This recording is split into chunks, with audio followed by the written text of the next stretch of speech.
केम पहलवान तरफा दा कोन जो कुछ दा करे दिखा रहे हो, कुछ चुरफुर करे दिखा रहे हो। भाई पहलवान आयो, मशहूर पहलवान आयो।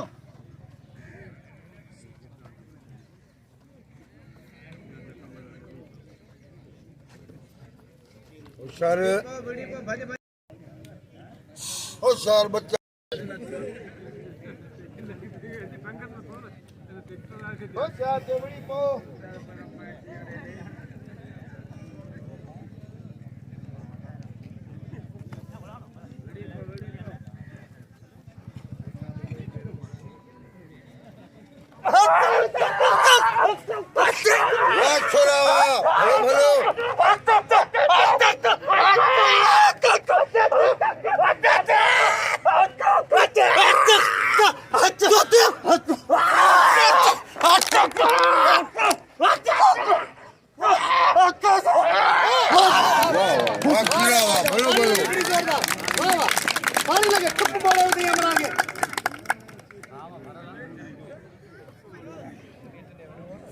राम लोग खीरे गए ना।